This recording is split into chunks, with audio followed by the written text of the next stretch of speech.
Accidents are inevitable. They must happen. And if one is being careful on the road, it can be avoided. But what if it happens? Are you covered? Do you have third-party insurance? Well, for those who have been involved in an accident, I can only imagine the financial and emotional struggles that follow, which can be overwhelming, especially without having third-party insurance. Now, the third-party insurance policy refers to a type of insurance that protects the policyholder against claims made by third parties, typically in an event of accident or damage caused to someone else's property. Now, this policy provides financial coverage for damages or injuries inflicted on others, helping to mitigate the policyholder's liability. Having third-party cover allows the policyholder to comply with a legal obligation. Section 68 of the Insurance Act 2003 mandates that all motor vehicles operating on Nigerian roads must have valid third-party insurance policy. It is compulsory that every owner of a car, motorcycle, and other kinds of vehicles, whether private or commercial, must have at least a third-party insurance. In January, the Nigeria Police Force announced that it will commence full enforcement of mandatory third-party insurance for all vehicles on Nigerian roads from 1st of February. So, how is the force going to carry out this enforcement? Are Nigerians aware of this policy and vehicle owners complying? Well, we can file tonight. Our focus is the third-party insurance rule.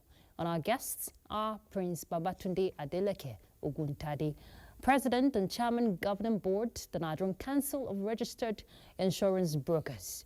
He will be joining us from our Lagos studio. We'll be having the CSP, Isuku Victor. He's the Deputy Force Public Relations Officer, and he'll be joining us here in Abuja. Thank you for joining us. This is Weekend File. I'm Ruth Aguele. First, let's bring you the news.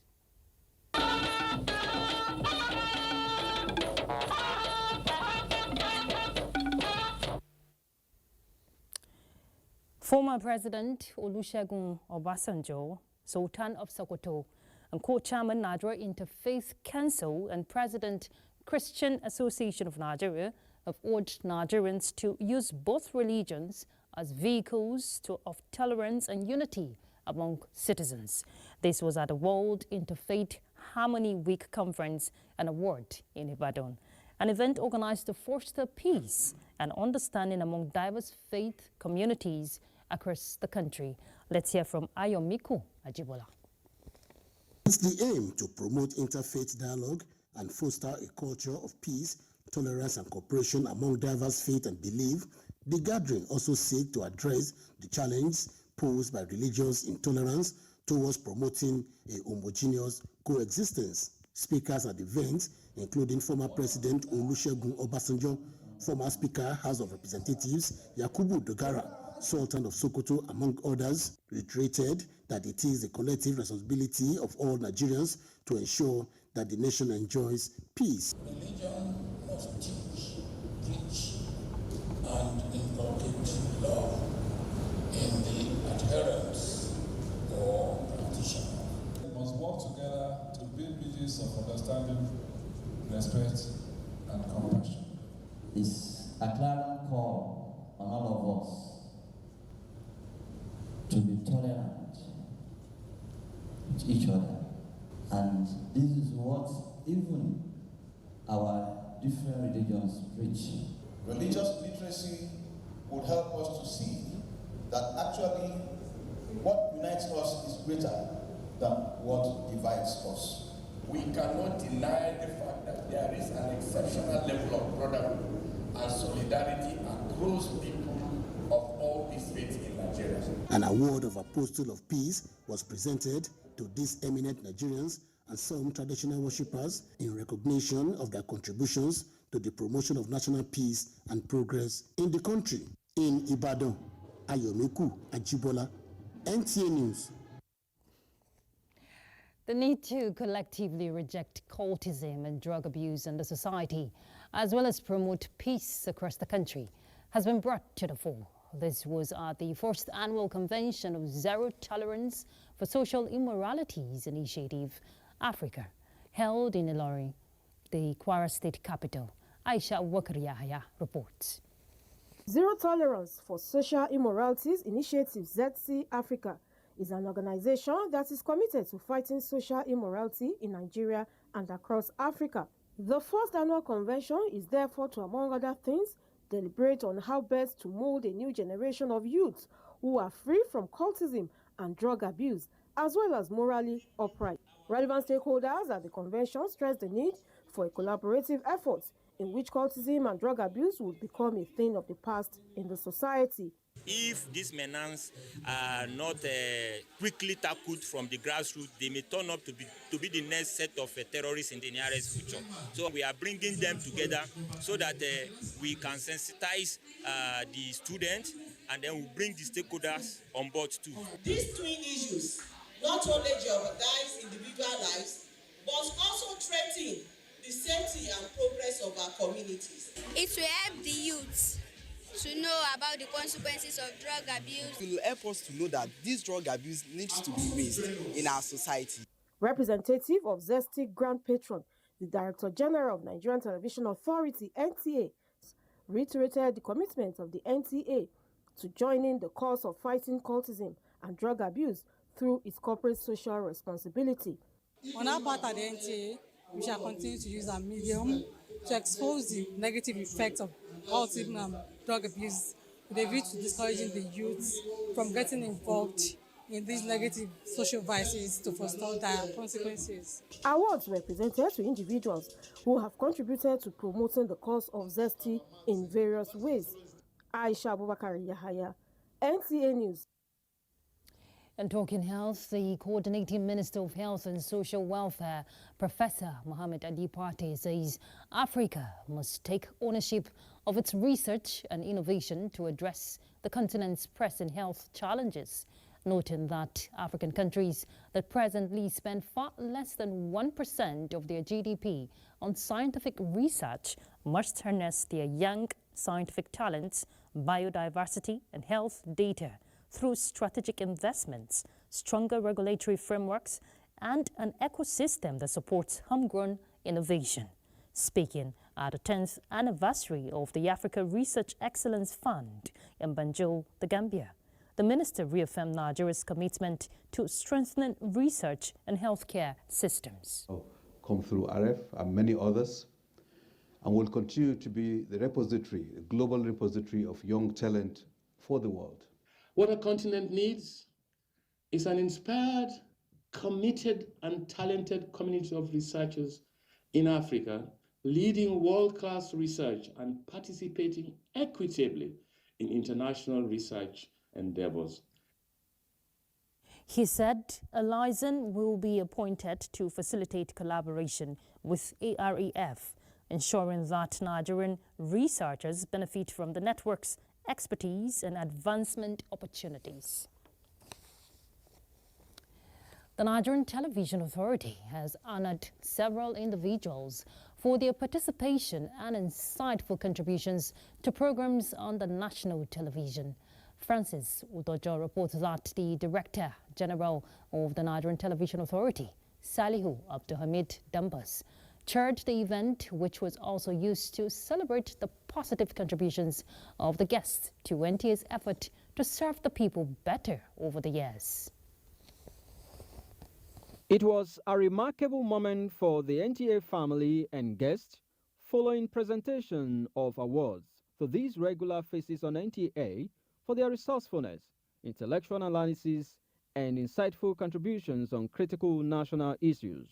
These contributions, the management of NTA says, have not only enriched content, but have assisted NTA in carrying out its mandate of informing, educating, and analyzing government policies and programs in the interest of both the public and government, hence the gestures.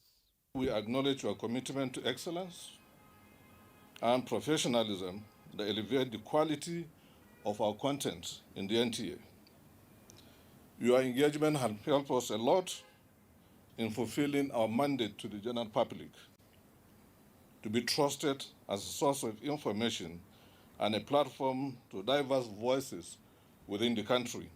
Thank you for your valuable or invaluable contributions to NTA as a family, without which we would not have the richness and the content that we deliver every day. Our distinguished guests, for your time that you give us when we call you at odd times, at short notices, and you respond to us. We value that. We know you are doing it not only for the NTA, but for the nation. The plaque that has been presented to you all is just a token of our appreciation. Recipients of these awards who have made marks in their respective professions and reputable organizations see the award as a button to press on. For us to be recognized by the biggest broadcast network on the continent, we want to thank you most profoundly for this honor. And I would like to assure you, you have even spurred us into contributing more. What else and how else will any medium be better, to be contributed to by erudite scholars that you have honored today, but better than what they normally do? Beyond being the oldest, if you think about its history, is also one of the stations that you can go to every part of Nigeria, regardless of where, and you would say that yes, NTA is present here. I've been so privileged that I've connected from almost all your zonal stations, from Lagos, from Jos, from Kaduna, from Ibadan, several times. But I'm talking of you not even being in the studio, but connecting virtually. The visitors, describing NTA as a hub for other media to will, gave several suggestions, especially on how NTA could leverage ICT to sustain its vision and mission. In Abuja, Francis Dojo, NTA News.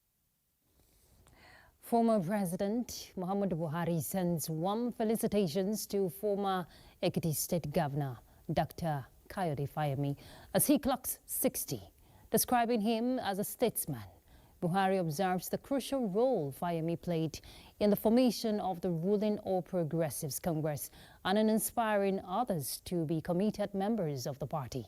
He wishes the celebrant long life in good health.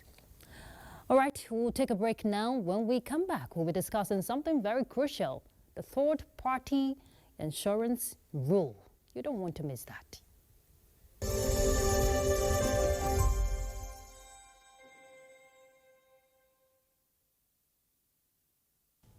I am Oluremi Tinubu, the global and national Stop TB champion. Many people have asked why I've chosen to champion the fight against a disease like tuberculosis. My reason stems from a deep personal experience. I once had a friend who unfortunately fell ill and concealed the nature of his sickness until it was too late. Eventually, after he passed, we discovered he had tuberculosis. Sadly, due to the stigma and discrimination surrounding the disease, he would not speak up or seek for help. His death was a painful reminder that we could have intervened and saved a life if only we had known earlier. Tuberculosis is an airborne disease that primarily affects the lungs, but can also impact other parts of the body. Being airborne means anyone, regardless of their social economic status, can contract it. In Nigeria, 1 person dies of TB-related illness every 7 minutes, amounting to 206 deaths every day. Globally, 1 person succumbs to TB every 25 seconds, which is a staggering 3,456 lives lost daily. These deaths are entirely preventable because TB is curable if detected and treated early. If you or someone you know has been coughing for 2 weeks or more, coughing up blood, experiencing night sweats, or losing weight drastically, it might be TB. Please visit the nearest government hospital or primary healthcare center for proper diagnosis and treatment. TB treatment is free in all government and some private health facilities. Let us also remember not to stigmatize or discriminate against TB patients or those who have been treated for TB. Individuals who have been cured of TB cannot infect others. I call on all stakeholders, especially the private sector, to join us in the fight to end TB in Nigeria. Together, we can make a difference. Remember, TB anywhere is TB everywhere. End TB by 2030. Yes, we can.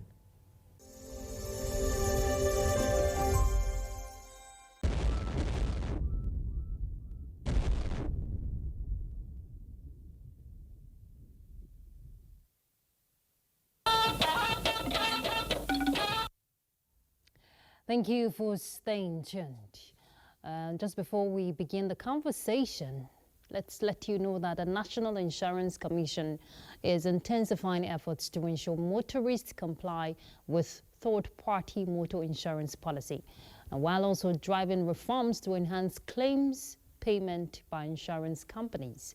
Musa Abubakar reports on the latest measures and what they mean for road users and the insurance industry. The streets of Nigeria are filled with vehicles, but a significant number of motorists still operate without valid third-party insurance. The National Insurance Commission, NICOM, is now taking decisive steps to change this, pushing for strict enforcement of compliance while ensuring insurance companies meet their obligations to policyholders. Safety on our roads and enforcement of compulsory third-party motor insurance. To be rest assured that the National Insurance Commission is here to enforce any area around claims payment. And our operatives will continue, they will continue to enforce the third-party insurance, to make it a compliance in our activities to reduce road traffic crashes. Third-party motor insurance is a mandatory policy that provides financial protection against liabilities arising from accidents involving other road users. The benefits include compensation for damages to third-party vehicles and property, medical coverage for injury or death of third parties, legal coverage in case of disputes. Zero tolerance to non-settlement of claim. We must rebuild the Nigerian confidence of this nation in the insurance sector. NICOM is also driving reforms to hold insurance companies accountable. The Commission is introducing stricter regulations and monitoring mechanisms to ensure claims are paid promptly. Now my property, if I don't want to insure, I'm going to leave and make a day as a day. So if you can't hit somebody, you don't affect somebody. I don't repair people motor since now. I only when I hit the Camry, we stop. The man say, you know, go gree you. I say, I beg, not be my fault. See somebody where even come out for the motor. See, the lady come, they laugh. He said, I don't know. Say, so true, now you open this door. I say, now him I dodge. So the man said, the back light don't break. Say, now 50,000. We negotiate, I beg him. He said, okay, waiting I have there. I come out 5,000, give him. He go, me come out, I go. For now, as enforcement tightens, road users have little choice but to comply, ensuring safer roads and better financial protection for all. In Abuja, I am Musa Abubakar, NTA News. All right, let's bring in our guests. We have joining us from our Lagos studio, Prince Babatunde Adeleke Oguntade. He's the President and Chairman Governing Board, the Nigerian Council of Registered Insurance Brokers. Thank you very much for joining us, Prince Oguntade.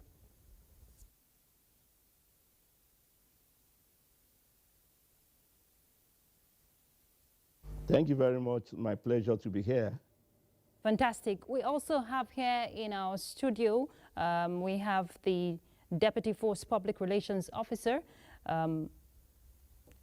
CSP Isuku Victor. Thank you very much for joining us, CSP. Thank you for having me. Good evening, Nigerian viewers. Okay, before I get to you, CSP, I'd like to get back to Prince Oguntade. Now, you are the President and Chairman of the Governing Board for Insurance Brokers, and if we look at this third-party insurance policy, it's been there. The law says it is compulsory, and one will wonder why the wake-up call for this enforcement and what has been happening to insurance companies, not making that move, sensitization to ensure that, vehicle owners comply.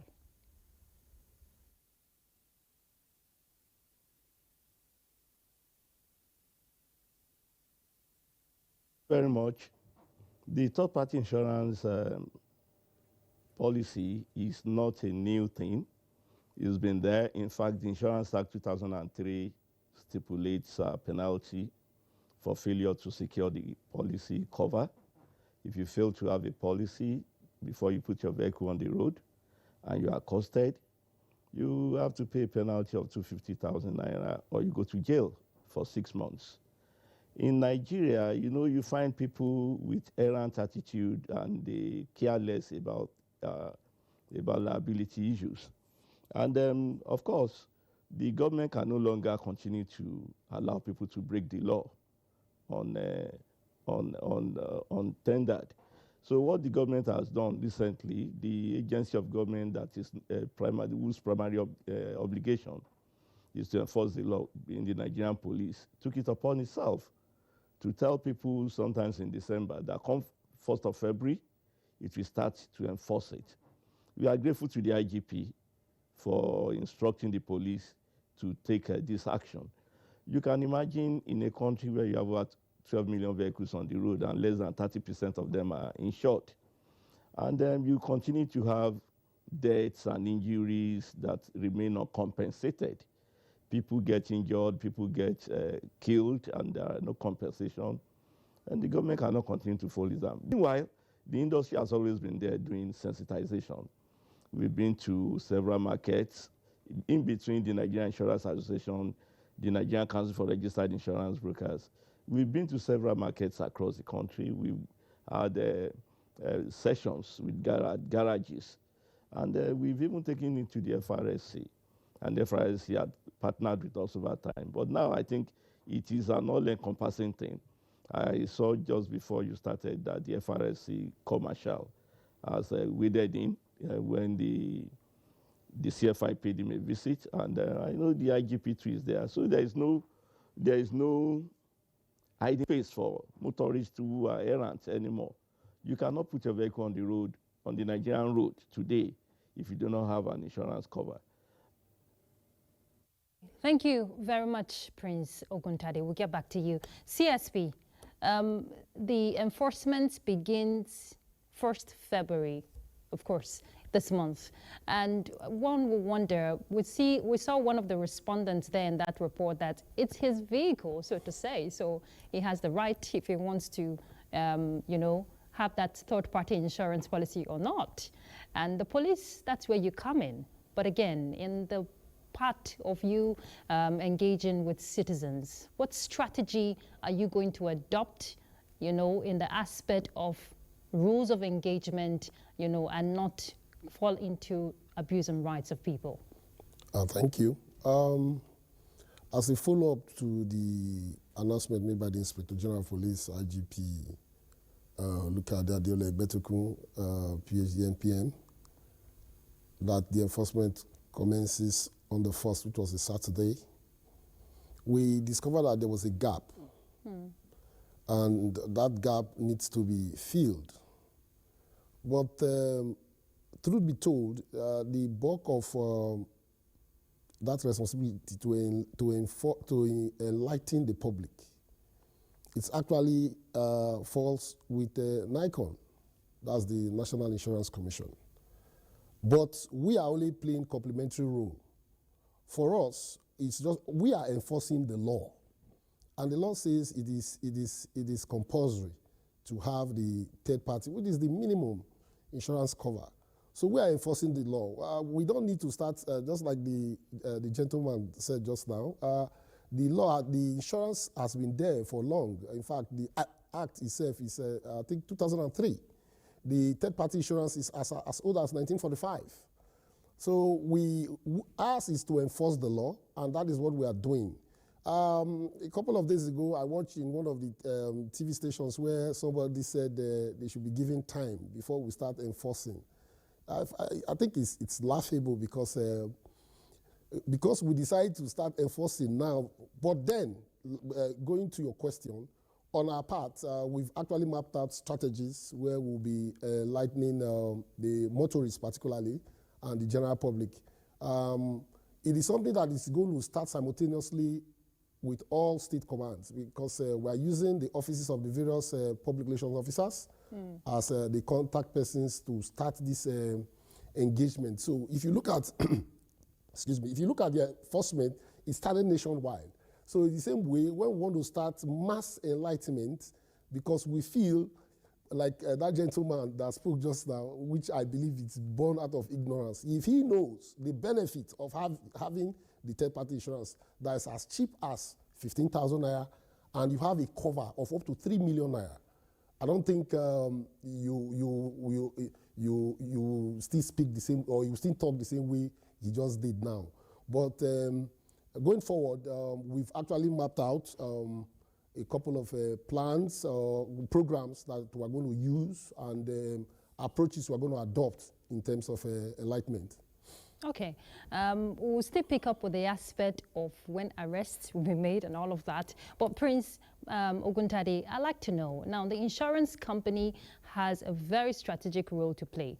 When the policyholder pays the sum of the amount, you know, stipulated, whether 15,000 or 20,000, any amount as stipulated.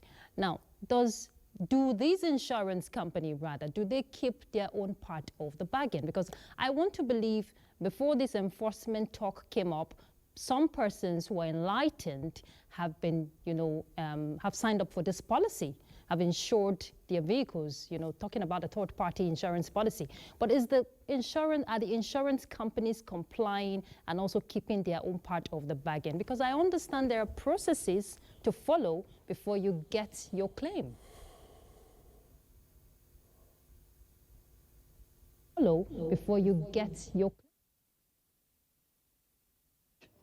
I'll tell you candidly that every insurance company in Nigeria is awake to its responsibilities. In recent times, you cannot hear of any denied claim. The reason to settle a claim is paramount, not a reason to deny a claim. People will always want to tell you of stories that happened in the 70s.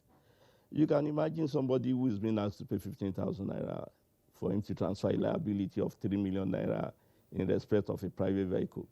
Well, you see, the gentleman officer there was just talking about what is payable for private vehicles, in respect of private vehicles. But you see, you also have to insure commercial vehicles. You have to insure those ones doing general carriage of goods. So the insurance companies have been alive to their responsibilities. You had, when the commissioner spoke earlier, the CFI is in a mode of zero tolerance for non-claim settlement. We as professional insurance people, that is, we as brokers, are involved in the chain of events. And we can tell you categorically that where a claim is genuine, where a policy has been bought from an underwriter, not from a local government where you will not know whether it is genuine insurance or not. For every genuine claim, you can be sure that NICOM has put a timeline of 90 days maximum, that claims must be settled within 90 days. And there is no reason for you to document a claim. And some insurance companies even pay in 24 hours. Some pay in 72 hours, some pay within a week. That is the way it is in Nigeria today. Those days that people will say their claims are not settled are gone. These days, you transfer a liability, you pay the premium, and there is a genuine claim, is not something that you have cooked up. Of course, the insurer will pay. And where the insurer does not pay, you report to NICOM. You report to NICOM. NICOM is there with the carrot and the stick. So nobody has an excuse to say he will not insure because insurance don't pay. You should insure first. At least you insure first. Let the circumstance occur. Then if there is a maybe denial of claim, then there are structures that you can follow. That is the way it goes in Nigeria today.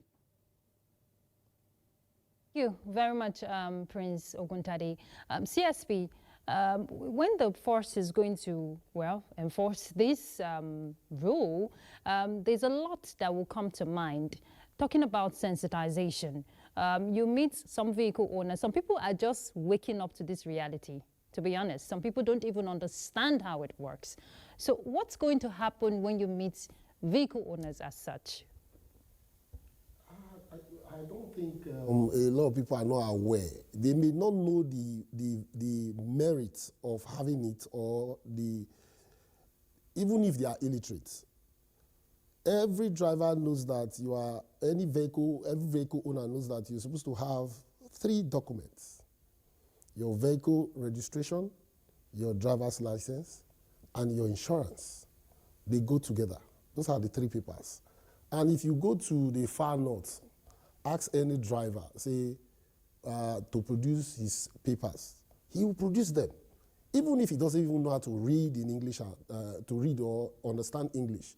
But he knows that there are 3 papers that covers every vehicle. So the issue of people not aware, it's not there.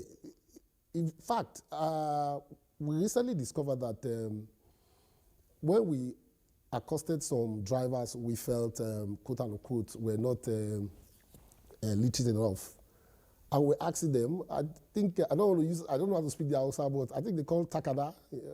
Takada, paper. He said he knows that there are 3, that they're supposed to have three papers, and they are correct. We had the instances where somebody said he knows his own has expired. Most of them, even when they are involved in an accident, they don't know what to do or where to go. And that is the aspect I feel the players in the industry need to really work on. Because most of them just know that, okay, to have your way, or when you see police, make sure you have your 3 papers complete: your driver's license, your vehicle registration, and insurance. And then they will pass. Somebody say, allow me pass. That is, yes, allow me pass. So they have these 3 papers, and that is all. They don't actually know the worth of that document. Okay. And that is where the insurance and the overseeing body, that's a NICON, need to really come up. You know, CSP, you mentioned something crucial. I would also like Prince Oguntade to respond, but I'd like you to...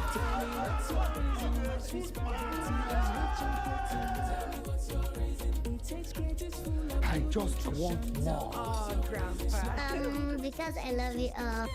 There are more reasons to love Golden Penny pasta. What's your reason? Great taste, good nutrition. Thank you for being there. CSP, I'd like you to see this next report, even Prince Oguntade. Now, despite the commencement of the enforcement of third-party insurance policy by the police in Lagos now, many motorists we hear are yet to come to terms with the directive, as they plead for more time to get their vehicles insured. Joel Papuola reports that while the police is not relenting in the enforcement, many still don't understand the importance of the policy. Let's see that. Before the formal enforcement, which began on the 1st of February nationwide, third-party insurance was instrumental to renewal of roadworthiness of vehicles and other relevant papers in Lagos. Any motorist that commits any traffic infraction will have to provide a third-party insurance document or risk sanctions. To further increase the level of compliance, which is currently at about 30%, the Inspector General of Police, Kayode Egbetokun, gave a marching order for enforcement. Violation of this section of the law is an offense, so I want to encourage all Nigerians to take this seriously, to ensure that they go and get at least third-party insurance cover for their vehicles before they put those vehicles on the road. Though this enforcement is not new in Lagos, the State Police Command, in compliance with the directive, has advised motorists to do the needful. An insurance expert says the benefit of the policy cannot be overemphasized. If there is any claim, the third-party liability on any accidental claim is 3 million naira, something you pay for just 50,000 naira. So there's a whole lot of things such a person can benefit. Many commercial transport operators did not wait for the enforcement before compliance, while some are still oblivious of the benefits. The is that some of our drivers, which their papers expired, I've had a meeting with them that they should go and do the insurance, and I believe by now They have the insurance. They are doing it. They are cooperating with us. I didn't have a third-party insurance. I'm really planning to get it, but let's say before this year runs out. Many people don't know about it. Even those who know it, they feel it is not compulsory. The consensus is for emphasis to be on creation of awareness on the risk of not having a third-party insurance, which is currently a minimum of 15,000 for private car owners, while other categories of vehicles vary depending on the size. In Lagos, Joel Bukbola, NTA News. Do you know why I'm smiling? When the commercial driver said before the year runs out, CSP had to laugh because you have to go and get that done. So CSP, now it's a collaborative approach. There are procedures, you know, when this claim or when this accident occurs, for the policyholder to have claims, there are certain things that must be done, which I'm sure Prince Oguntade will break down for us. But from your end, there's a first information report that must be gotten from the police. If this process has to be seamless for the policyholder, there must be cooperation with the police. Is the police giving assurances that that will be adhered to? Not that, you know, people will start facing some kind of frustration or delay. Thank you very much. You see, nobody planned for accidents. Accident, by definition, it's way out of your control. And when we want to prosecute in cases of accidents, either as a result of recklessness on the part of the driver or negligence, then you now start looking at all those human factors. When an accident occurs, the first thing to do, the act, I think Section 25 of the Road Traffic Act says, you report to the nearest police station immediately. That is, if it's not a fatal accident. If it's a fatal accident, of course, you move the injured first to the hospital, leave the dead there, move the injured to the hospital, then move straight to the nearest police station to make a report. That will help you in case of this back and forth concerning insurance claim. If you make a report, the MTD personnel, the motor traffic division of that division will go to the scene. They will take pictures, they will take sketch map of the scene of accident. These are things that you need whenever you want to make your claim at the insurance company at the end of the day. These are the things that will help you. Thank God the gentleman said, my co-panelist said, valid claim. That is the aspect I want to emphasize on. And we are taking this particularly to NURTW, that's National Union of Road Transport Workers, Owners, RETIA, the Owners Union of Transport Owners, and the rest of them.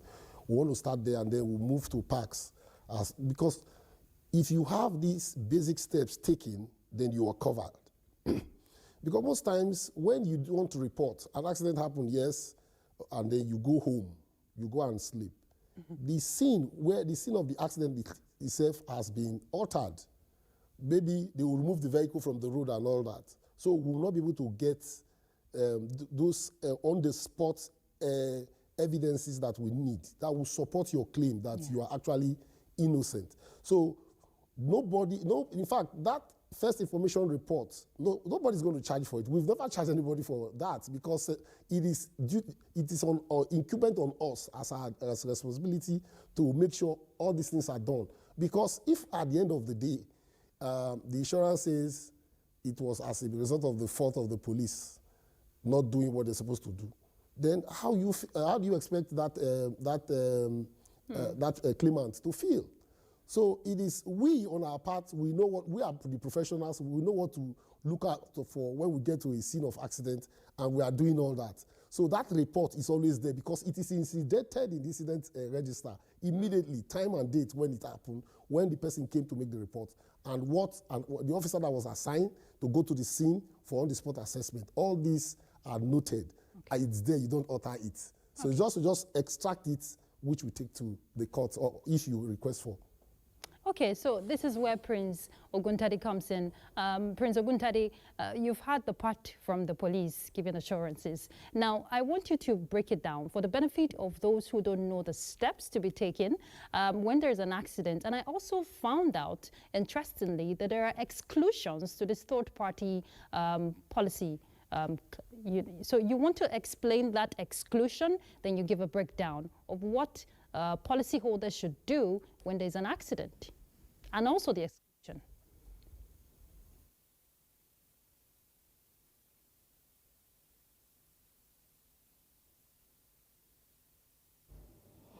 Okay, thank you, presenter, and I thank the CSP for realizing that sometimes the issues arising from unsettled claims stems from people being unable to procure the first incident report, and the excuse has always been police ask for money, which is not true in all the cases. The first incident report is important, and immediately you do that, you must inform your broker or you inform the insurance company through its agent. I also want to quickly speak to what CSP said, Yusuf said the other time, that sometimes because people don't know where to go or who to talk to, it cannot be true. If you purchase a genuine and valid insurance, you must know where you purchased it from. If you buy a product, you must know where you bought the product from. And if you feel that the product is fake or whatever, then you go back to that spot. In most cases where people buy insurance from third-party locations like licensing offices, of course, they will not know where to go to.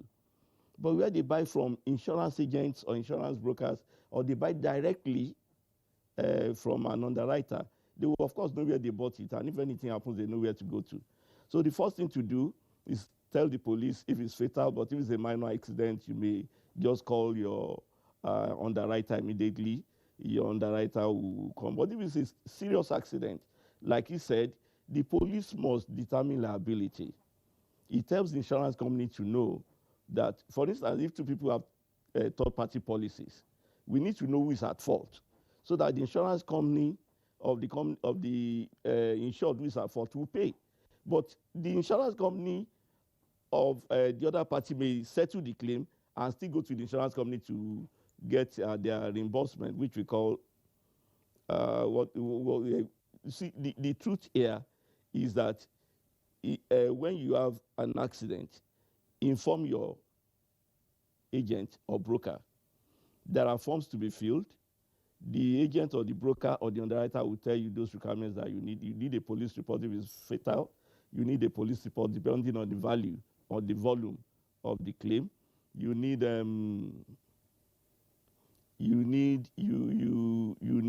to get the police report submitted to the underwriter or whoever is the agent.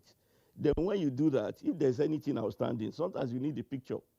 Sometimes you need to know what time it happened. Sometimes you need something like the driver's license of the person who was driving. Was the person driving with the authority? Was the person licensed to drive? If you have a minor driving a vehicle that is not authorized to drive, it's another matter. But in third party, insurance companies really do not look at those things because they know there's a victim who must be compensated. The way we see compensation in third party claims is more liberal, because somebody has suffered an injury or somebody has suffered damage that must be compensated. But if it had been some other policies, you start looking at some other benefits policy, I think that's getting too technical. Then you start looking at faults. Okay, this is this, what is that? So if there are two guys who are insured and they have accidents, each of them can go and they have third-party claim. The person who is at fault, his company will pay. But if the company does, if you cannot go to the company of the person who is at fault, you go to your own insurance company that will pay you, and you will get subrogation from the other insurance company that will compensate them. So there's no argument about that. The principal thing is, do you have a driver's license? Are you supposed to be on the road? Is the insurance still valid? Was it valid as at the time of the accident? Yes. And then, of course, you cannot have an insurance if you did not pay the premium. And of course, you must now find out if no crime had been committed. Because if somebody was trying to escape from the police and he goes to kill somebody, insurance will still pay, but he still has to answer for the crime. And that's where the police comes in. We need the police report. We'll settle the claim, but we need the police report to determine culpability in each case of the matter. But let me tell you, basically, the third-party policy is a third-party benefit policy. It does not cover the insured. So in most cases, we are very, very liberal when talking to victims. We are ready to settle the claim. And the other thing about people not knowing whether Prince the insurance Oguntade, is... I'd like to come in here because of time. I know you have a lot to break down, but let's hear our final thoughts from CSP. I don't know if you can hear me, Prince Oguntade. And there's no need for anybody to ask for 1 year before he gets his policy.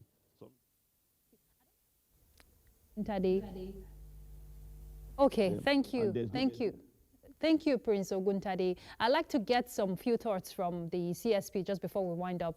CSP, how would the police now identify genuine third-party policy insurance? Because you know what happens. And also, what role would the road safety and the VIO play in all of this? I don't know how you want to put all of this summary in very briefly. Like I said, going as part of the enforcement approach, the NICON has agreed to provide us with the list of all the registered valid insurance companies. Okay.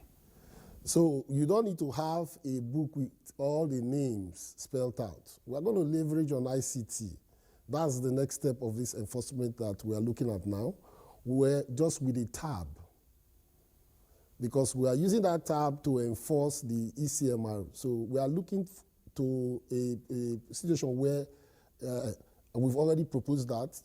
We believe that NICON and the company, our technical partners handling our CMR, will actually embrace this approach where with that tab, it's just to enter your vehicle registration number and voila, we'll know whether it's valid or not, whether it's registered or not. So that is the next step of the enforcement. For now, we're just doing the physical inspection.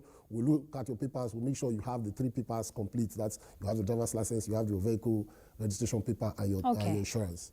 All right. Thank you so much, CSP Isuku Victor. He's the Deputy Force Public Relations Officer. Thank you for your time, and we wish you good luck on the roads with Nigerians. Thank you so much. And we also like to thank our guest who joined us from Lagos, Prince Babatunde Adeleke Oguntade. He's the President and Chairman, Governing Board, the Nigerian Council of Registered Insurance Brokers. Thank you both for coming on Weekend File. We'll take a break now. We'll be back shortly. Don't go anywhere. Let's work together to uphold the integrity of Nigeria's financial system. Announcer, FSRCC.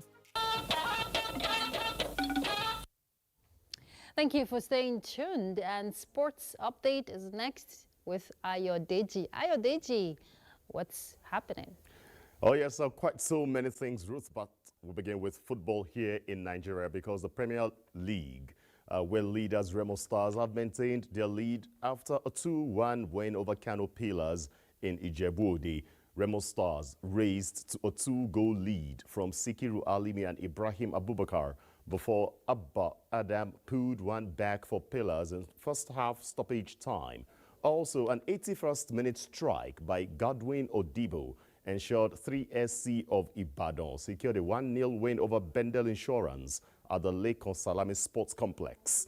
Elsewhere, El Kanemi Warriors pipped Nasarawa United by a 1-0 to move to 4th place on the table. On Sunday, 6 matches will be decided at various centers, with Plateau United away to Wiki Tourists of Bauchi as Rivers United take on Lobby Stars of Makudi in Port Harcourt. In golf, no fewer than 400 golfers from Nigeria and 5 African countries, including defending champion Evelyn Oyome, will tee off for top honors at the 26th edition of IBB Ladies Golf Open, tagged the Abuja Experience. Lady Captain IBB International Golf and Country Club, Abuja, Julie Okadonli, notes that this year's edition is planned to meet global standards for hosting tournaments and sports tourism. It's starting with the caddies and course workers tournament on Monday. And then, of course, on Thursday, we're having the men playing. Then on Friday, Saturday, we're having ladies play. Then Sunday, we have the finalists, so it's a whole week of events. Away from Nigeria, Belinda Bencic secured her first title since returning from maternity leave with victory over American Ashlyn Kruger at the Abu Dhabi Open. The Swiss Olympics gold medalist spent 13 months away from the tour and got back to action last year, 6 months after becoming a mother. Bencic recovered from a poor serving performance in the first set to beat the 51st ranked Kruger 4-6, 6-1, 6-1. She was ranked outside of the top 1,000 in November, but will re-enter the top 65 when the new rankings are released on Monday. And that's your sports. It's back to Ruth. Thank you, Ayo. And that's your Weekend File. Thank you for your time. Do have a beautiful night. Ruth Aguele. Bye.